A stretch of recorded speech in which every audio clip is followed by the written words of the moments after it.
warahmatullahi wabarakatuh. Alhamdulillahirabbil alamin wa bihi nasta'inu ala umuri dunya waddin. Wassalatu wassalamu ala asyrofil anbiya'i wal mursalin wa ala alihi wa sahbihi ajmain, amma ba'du. Pertama-tama marilah kita panjatkan puja dan puji syukur kehadirat Allah Subhanahu wa taala yang telah memberikan kepada kita ribu-ribu nikmat. Salah satunya nikmat sehat, sehingga kita bisa melaksanakan puasa di bulan Ramadan ini. Salawat dan salam mari kita junjungkan pada Nabi kita Muhammad sallallahu alaihi wasallam. Mudah-mudahan kita nanti di yaumil akhir mendapatkan syafaatul uzmanya. Amin amin ya rabbal alamin. Santri-santri MTSN 27 peserta sanad yang saya banggakan. Saya mendapatkan tugas dengan materi keutamaan sholat tarawih.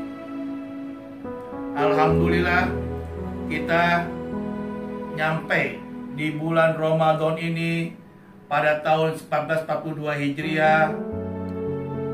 Dan bulan Ramadan itu bukan hanya kita melaksanakan puasa Ramadan saja, tetapi ada juga kita melaksanakan sholat tarawih.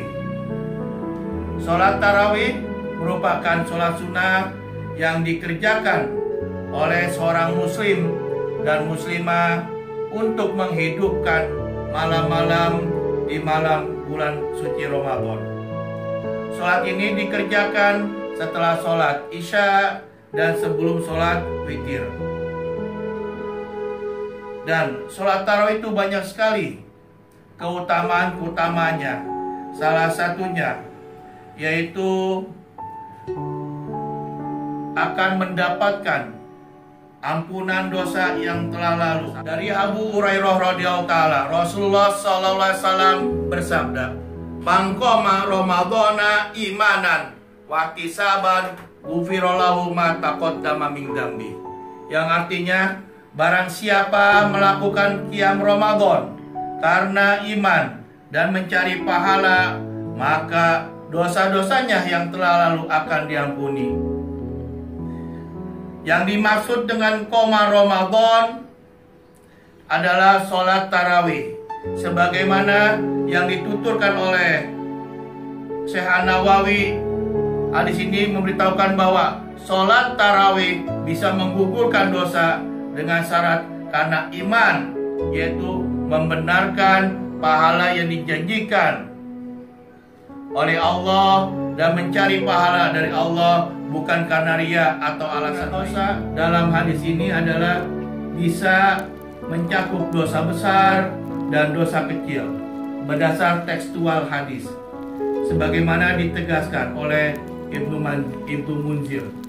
Namun Syekh Nawawi mengatakan bahwa yang dimaksud pengampunan dosa di sini adalah khusus untuk dosa kecil. Keutamaan sholat tarawih yang kedua, sholat tarawih bersama imam seperti sholat semalam penuh. Dari Abu Dzar, Nabi SAW mengumpulkan keluarga dari para sahabatnya, lalu beliau bersabda, "Innahu man qoma ma'al imami hatta yang syarifu kutiba lahu qiyamu lailatan." Siapa yang sholat bersama imam sampai ia selesai, maka ditulis untuknya pahala qiyam satu malam penuh. Yang ketiga, sholat tarawih adalah seutama-utamanya sholat. Ulama-ulama Hambaliyah atau mazhab Hambali mengatakan bahwa utama-utamanya sholat sunnah adalah sholat yang dianjurkan dilakukan secara berjamaah, karena sholat seperti ini hampir serupa dengan sholat fardu. Peserta sanlat siswa-siswi MTSN 27 yang saya banggakan, Ada juga keutamaan-keutamaan sholat tarawih yang di dalam kitab Duratun Nasihin. Yang pertama, dalam hadis Ali bin Abi Thalib mengatakan, An Ali bin Abi Thalib radhiyallahu ta'ala anhu innahu qala su'ilan Nabi alaihi salatu wassalam an fadhaili tarawih fi syahri Ramadan faqala yakhrujul mu'min min damihi fi awalin lailatin kayaumi wal ulidatu ummuhu. Ada juga fadilah atau keutamaan sholat tarawih yang dicantumkan atau yang terdapat pada kitab Duratun Nasihin.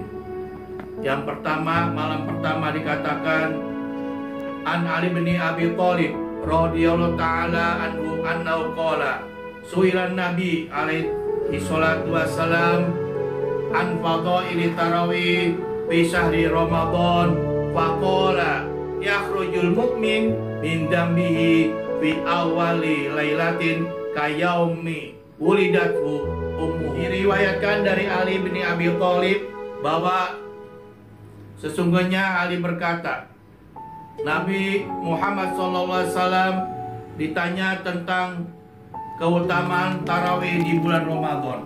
Maka Nabi menjawab, pada malam pertama keluarlah dosa orang mukmin sebagaimana ibunya melahirkan ia di dunia. Itu sholat tarawih keutamaannya yang pada hari pertama.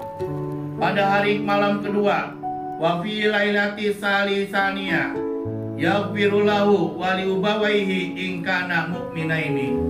Pada malam yang kedua, orang yang sholat tarawih akan diampuni dosanya dan dosa kedua orang tuanya jika keduanya mukmin. Pada malam yang ketiga, yaitu malaikat di bawah arsy berseru, mulailah melakukan amal kebaikan, maka Allah akan mengampuni dosamu. Itu pada malam hari ketiga pada sholat tarawih. Lalu pada malam yang keempat, pada sholat tarawih, bagi yang melakukan tarawih dapat pahala sebagaimana pahala orang yang baca kitab Taurat, Injil, Zabur, dan Al-Quran. Selanjutnya di malam kelima pada sholat tarawih, yaitu Allah memberikan pahala bagi yang tarawih sebagaimana pahalanya orang yang sholat di Masjidil Haram, Masjid Nabawi, dan Masjidil Aqsa. Lalu keutamaan sholat tarawih pada malam ke-6, yaitu Allah memberikan pahala pada yang tarawih sebagaimana pahalanya orang yang tawaf di Baitul Maqmur dan setiap batu dan tanah memintakan ampunan kepadanya. Keutamaan tarawih pada malam ke-7. Wa fil lailati sabi'ah wa ka'annama adraka Musa alaihi salam wa nasru ala Fir'aun wa Haman. Yaitu pada malam ke-7 yang melakukan tarawih seakan menemui zaman Nabi Musa alaihi salam dan menolongnya dari serangan Fir'aun dan Haman. Selanjutnya keutamaan tarawih pada malam ke-8, yaitu Allah akan memberikan anugerah sebagaimana anugerah yang diberikan Nabi Ibrahim alaihissalam. Selanjutnya keutamaan tarawih pada malam ke-9. Wa fi lailati tasiyah wa kana ma Abdullah taala ibadatun Nabi alaihi salatu wassalam. Yaitu seolah-olah orang yang tarawih beribadah kepada Allah sebagaimana ibadahnya para nabi alaihi salatu wassalam. Lalu keutamaan tarawih pada malam ke-10, Allah akan memberi rizki yang lebih bagus di dunia maupun akhirat bagi yang tarawih. Selanjutnya malam ke-11, keutamaan sholat tarawih adalah Orang yang tarawih kelak ia akan keluar dari dunia seperti hari yang dimana ia baru dilahirkan dari perut ibunya. Lalu keutamaan sholat tarawih yang ke-12, yaitu pada saat hari kiamat datang, wajahnya orang yang tarawih bersinar bagaikan rembulan di malam purnama. Selanjutnya, keutamaan sholat tarawih pada malam ke-13. Pada saat hari kiamat tiba, orang yang tarawih akan selamat dari segala macam keburukan.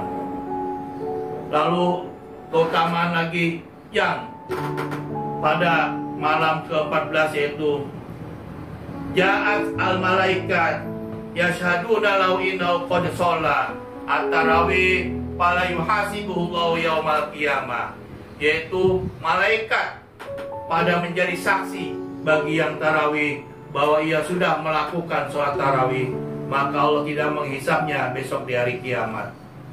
Selanjutnya, keutamaan sholat tarawih pada hari ke-15.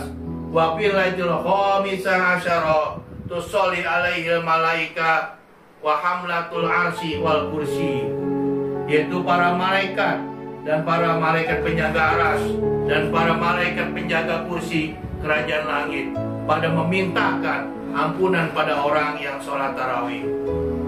Lalu keutamaan lagi pada malam ke-16, Allah akan mencatat kebebasan, selamat dari neraka, dan kebebasan yang masuk surga bagi yang tarawih. Lalu keutamaan lagi sholat tarawih pada malam ke-17. Yang tarawih yang akan diberi pahala sebagaimana pahala para nabi. Lalu yang ke-18, nada malaku ya ibadiyah Abdullah anna radhiyallahu anka wa an walidayk. Malaikat telah berseru pada yang tarawih, wahai hamba Allah, sesungguhnya Allah telah meridaimu dan kedua orang tuamu. Itu malam yang ke-18. Lalu keutamaan sholat tarawih malam yang ke-19, Allah akan mengangkat derajat-derajat yang tarawih di surga Firdaus. Selanjutnya malam ke-10 keduanya, yaitu malam ke-20. Orang yang tarawih akan diberi pahala seperti pahala orang-orang yang mati syahid dan orang-orang yang soleh. Selanjutnya keutamaan atau fadilah sholat tarawih di malam 21, yaitu Allah akan membangunkan rumah di surga yang terbuat dari cahaya untuk yang tarawih. Selanjutnya malam tarawih yang kedua, Ja'a yaumul qiyamah aminan min kulli qaumin wa hammin, yaitu jika hari kiamat tiba, maka yang tarawih akan selamat dari segala bentuk kesusahan dan kebingungan. Selanjutnya keutamaan sholat tarawih yang kedua-tiga, yaitu buniyallahu lahum madinatun fil jannah, yaitu Allah akan membangunkan kota di dalam surga bagi yang tarawih. Selanjutnya keutamaan sholat tarawih di malam ke-24, yaitu orang yang tarawih akan memperoleh 24 doa yang mustajab atau manjur. Lanjut, keutamaan sholat tarawih di malam ke-25, Allah akan menghilangkan siksa kubur dari orang yang tarawih. Lalu yang malam ke-26, Allah meningkatkan baginya pahala selama 40 tahun. Lalu malam ke-27, di hari kiamat dia melewati jembatan Shiratul Mustaqim dengan mudah, lagi cepat laksana halilintarnya. Keutamaan sholat tarawih di malam 28, yaitu Allah mengangkat 1000 derajat baginya di dalam surga. Lalu di malam 29, keutamaan sholat tarawih, Allah memberikan kepadanya pahala 1000 ibadah haji yang diterima. Yang terakhir, keutamaan sholat tarawih yang ke-30 adalah makanlah, Allah selalu berfirman, makanlah buah-buahan surga mandilah dengan air salsabil dan minumlah dari telaga Kausar. Aku adalah Tuhanmu dan engkau adalah hambaku. Itu adalah keutamaan sholat tarawih apabila kita mengerjakan sholat tarawih dari malam pertama sampai malam ke-30. Walaupun keutamaan ini menurut banyak para ulama adalah hadisnya dhaif atau hadisnya palsu. Demikian kultum dari saya, kurang dan lebihnya saya mohon maaf. Wabillahi taufiq wal hidayah. Wassalamualaikum warahmatullahi wabarakatuh.